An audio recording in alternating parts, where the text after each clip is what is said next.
Hello, and welcome to Healthwatch Newham's very first Lunch and Learn. Our topic of focus was mental health. Over this session, you will learn a lot more about ways for residents to connect with mental health services in and around the borough, and resources that are available for you as a resident if you're considering getting support for your mental health. This session focused on 4 main topics. These were mental health in Newham, the Healthwatch Newham's Community Listening Ears project, with our focus of this set quarter being mental health. We had speakers from Newham Talking Therapies, as well as speakers from the Newham Suicide Prevention Strategy. We hope you enjoy our webinar session, and please do reach out if you have any questions or any other further suggestions. Thank you so much, Veronica, and thank you so much for inviting me to speak today. I was at a nice team away day last week, and someone spoke and did a nice about me slide at the beginning, so I think it's always nice to introduce a bit about myself. So I always think about how I came into working in public health through the fact that I was a volunteer when I was younger. Then I worked in the voluntary sector as a volunteer manager, and then I worked at the GLA actually in community engagement, and health was a constant theme coming up alongside housing and employment. And so then I found out about this thing called public health, which basically tries to bring all those different components together. So yeah, I like things that are good for our mental health, like I like reading and people, and that drives me with my work. But my picture there is from when I get to go out walking in Yorkshire, which is where my family's quite a few of my family members are from. But my interest in mental health, sort of, I guess, when I was doing community engagement work when I was quite a bit younger than I am now, it was a strong theme that would always come up with different community groups I was working with. And then I got involved in a role that was very much looking at workplace health and well-being, and also looking at how you protect mental health for people outside of the work environment. And then since then, I've sort of done various things in my career where I've been very interested in that relationship between mental health care provision and what we can do in that wider societal space around supporting people's health in their everyday lives, and how protective communities and the work of community groups are to mental health. And then the thing is that when you all started this, I was going to just say a little bit about what public health is, but it's very much about all the things that you cited at the beginning of this session, where public health is about helping people to stay healthy and protecting people from their threats of health. I mean, that's our sort of big definition around what public health is. And it tends to be less about individual activities that involve specifically the individuals. So where I work, we don't provide any services as such. What we do is we try and connect up and influence some of those wider factors that we know influence our health. And this diagram here is something that we use a lot, this framework, where there are many different factors that influence your health and well-being. And actually those individual lifestyle factors only represent about 1/3 of what keeps us well. It's things like our living and working conditions and our education and our connections with other community members. Loneliness can be dreadfully bad for our mental health, as you all know. So that's our kind of lens of when we think about public health. We're really thinking about how do we influence the wider system to keep us as well as possible, and how do we reduce those factors that we know increase risks of ill health. So on to my next slide, which is thinking about what public health's role is in suicide prevention. So I've sort of put this down to 3 different areas here. So the first step is that we look at the data. So we look at what numbers of people are dying by suicide. Is there other connecting themes around those deaths that help us think about where we need to focus our priorities and our efforts? What evidence do we know about what can help protect people, what can help reduce risk? In terms of Newham, we might think about how do we compare with our neighbouring boroughs like Tower Hamlets? How do we compare with the data for England? And how can we, and obviously the evidence around what can we do best to reduce risk? And then we coordinate a big partnership role. So this isn't about public health. Well, it is all about public health, but our role is about working with those healthcare partners. It's about working with educational settings. It's about working with our local university colleagues. It's about influencing workplaces where we know there may be higher risk. So we're very much a coordinating function about we're identifying where we think the best action is to take, and then we help coordinate that partnership action to help keep that momentum and delivery against the actions in the plan. And we also have a role to measure and evaluate the impact that we're having in the borough. So my next slide is a question that we could use the chat again about what things do you think increase risk of suicide? Like I'm not necessarily going to reveal the answers here because you're all right. And this has been, but on the next slide, when we've been thinking about this from Newham strategy, so this is, there will be, when we actually going to launch the strategy and the action plan in March, and there's, if people like data, there's going to be a slide back of data. But we looked at nearly 4 years of data, the number of suicides. Very sadly, the number of suicides between January 2018 and November 2021 was 81. And then we looked at how that broke down between men and women. And as you can see that, and this is similar to the national picture, but it's actually represented even higher in Newham, that we have 4 times as many men as women who died by suicide over that time. Nationally, it's about 3 times. And then you have the graph on the next is the age range. And the age range there is between 17 and 92. And just over half of those were in that 20 to 39 age bracket, which is something to do with the fact that in Newham we have as Veronica slides at the beginning, we've got a young population in the borough.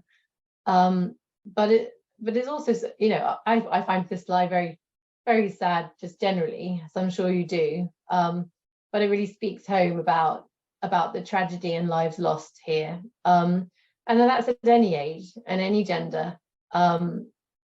And you can see for women, the higher proportion was in that 25 to 29 compared to men, the 30 to 34 years. So that, and I have lots of problems with some of the data in Newham because ethnicity is very poorly captured. Other risk, the sort of more what you call the root causes. I'll look back at my notes that out of all these 81, only 13 had sort of what we call those other underlying factors listed. And in them, we knew that what was listed were things like unemployment, alcoholism, housing worries, sexual identity, and depression.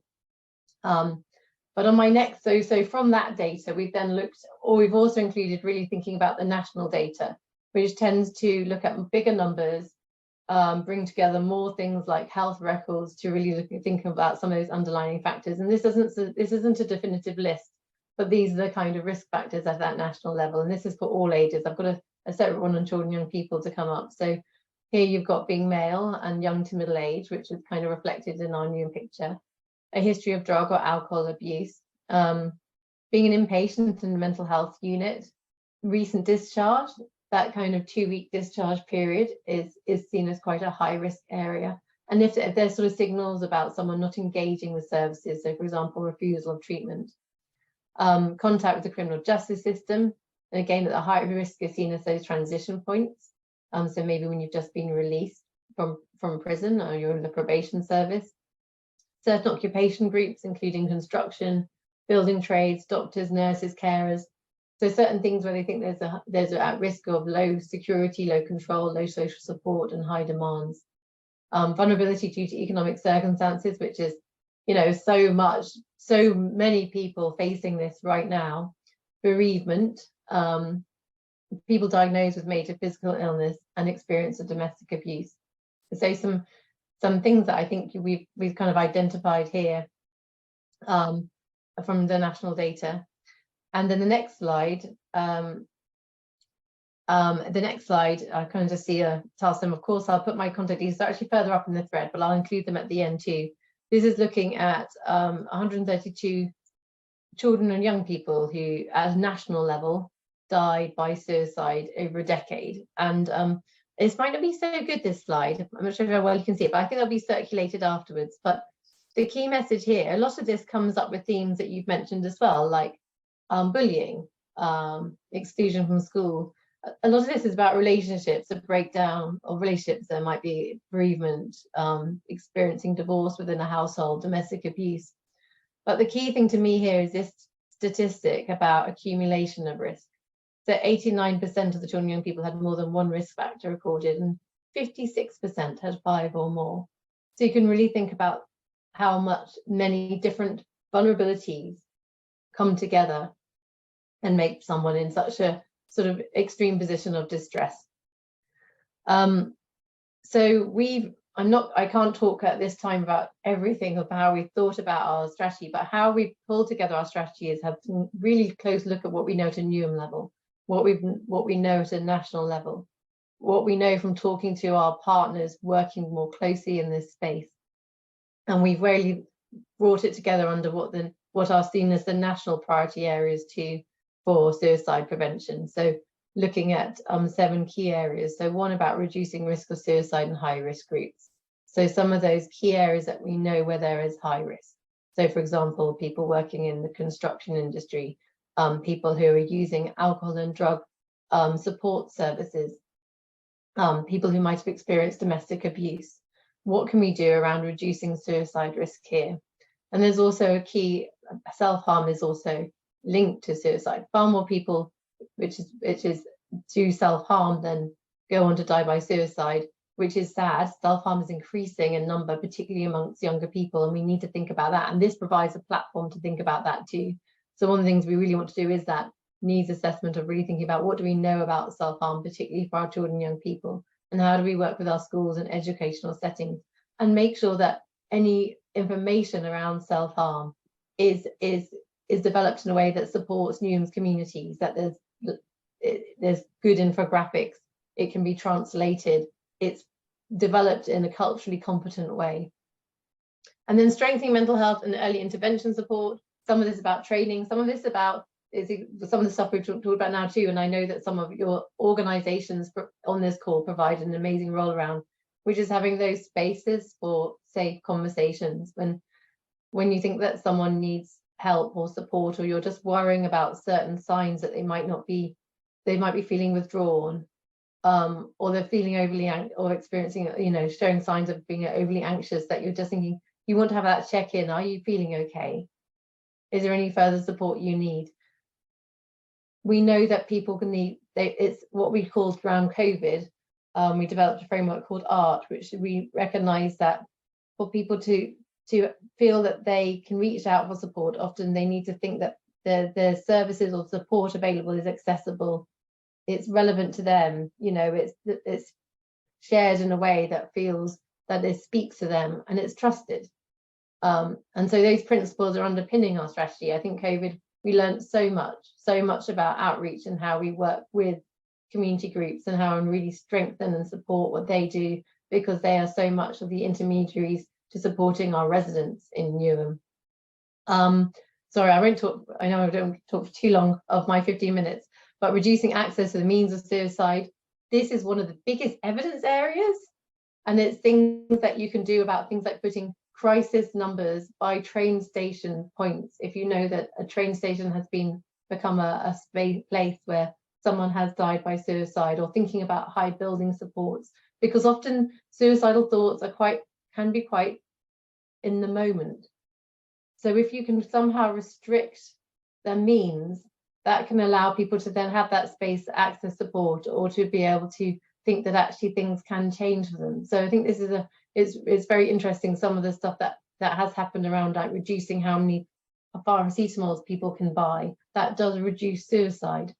And then information support to those bereaved, which is also a very important area. There's a role of the media, and there's a very high role around leadership, about being able to talk about this work, the strategy being visible, known about, and data collection.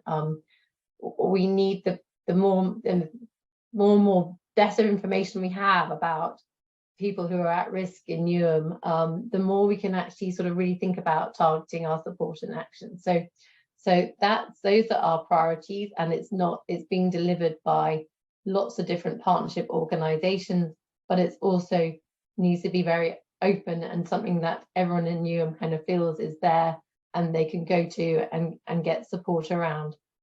So my next slide is around, I'm not a clinician, I'm not trained to support people at risk of suicide. What I do have to know is access the evidence base around support. And this is working with my colleagues at East London Foundation Trust around what we know are some of those could be symptoms or early warning signs. So if someone is struggling with their mood and they're saying things like that, they're expressing no hope for the future or not believing things will improve for them, or talking an unusual amount about death, or saying things like, it'd be better if I wasn't here, or expressing feelings they're a burden to others, it's important to really take these things very seriously, to take these thoughts seriously, and being able to feel confident in being able to ask direct questions.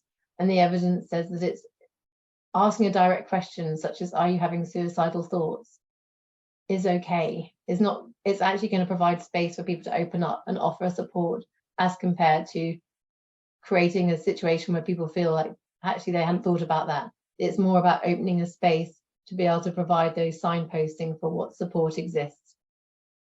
And then the next slide talks about some of those spaces of support in Newham. So obviously, if anyone has any major concerns about an individual, to call 999. So if you're very, very worried, call 99 if it's an emergency.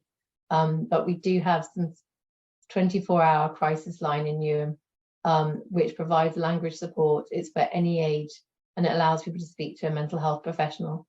So if someone this doesn't need to be, if they feel that they're at crisis and really need to talk to someone, they don't need to have mentioned suicide, but if they feel like they're at crisis and not worried about when they can next get a GP appointment or access to another type of mental health support, they can call the crisis line. There's also the Samaritans, that's obviously well known about. And in Newham, we've also been funded by Mind is providing a service called Safe Connections. And that provides, it's a self-referral service. I've got the helpline there. It's not 24-hour,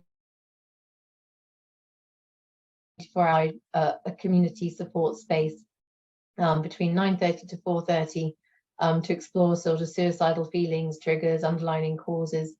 So it's somewhere, again, if someone's having suicidal thoughts, they don't feel they're in crisis, but they're worried about their feelings, about some of the thoughts they're having. We have a free Safe Connection service in the borough. And another space, which is called Newham Together Cafe, which is a drop-in space for anyone over 18 years of age struggling with their mental health, and it's open evenings and weekends. So the idea of that is if for example, you feel you can't speak to someone because of working hours, or maybe getting an emergency appointment with a GP practice isn't available to you, you can turn up at Together Cafe. It's sort of near Stratford. The address is there. There's also a phone number and an email address. And it's just, I've visited this space as during part of this process. It's a very nice, calming space. I don't feel enough people know about it in Newham, so I talk about it a lot.